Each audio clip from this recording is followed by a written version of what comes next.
I think I may have said this in the studio yesterday, but just to re-emphasise the point, I think, like an awful lot of people, I assumed she would go on quite a bit longer. Because we clung on to the fact that her mother lived to 101. Absolutely, and her mother was very fond of refreshment, shall we say, in a way that the Queen was not at all. So one might have thought it was the other way around, but of course the Queen did have the work to do.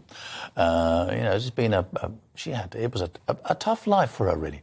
Yes, I know all the sort of luxuries and comforts and all the things that most of us don't have to worry about, like running a household and getting the car out and everything. You didn't have to worry about that. But look at that. Look at that. Meeting so many different people day after day after day, so many different ceremonies, always being the centre of attention. Well, a lot of people might think, oh, that's jolly nice. I don't think so at all. Basically, those people, the royals, Charles, King Charles, the Queen in her time, they're basically shy people. You must remember that. There's no doubt to me at all. And extremely private people, actually. Exactly. They're not sort of personalities and celebrities in the film star sense at all. Not that. So it would all have been a jolly difficult job to do, let's face it. Not easy at all. It's funny, when they go home, you think of them as being royal, and a lot of people apparently in foreign countries expected her to wear a tiara or a crown all the time.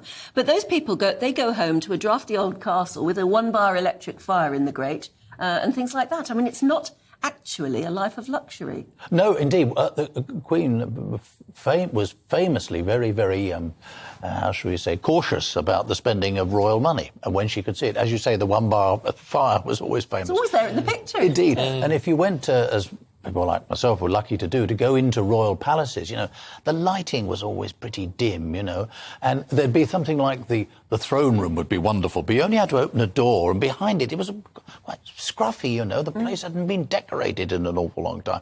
All that sort of thing. The carpets tended to be quite frayed, but it's so in keeping with the kind of modest, if you want to put it that way, the modest real lifestyle of Her Majesty the Queen, particularly. That was her way. A creature of wartime, of course, we have to remember. She was brought up in the 20s, the 30s, and then the Second World War, with all the privations that people suffered then. And she reflected that in her own approach to life.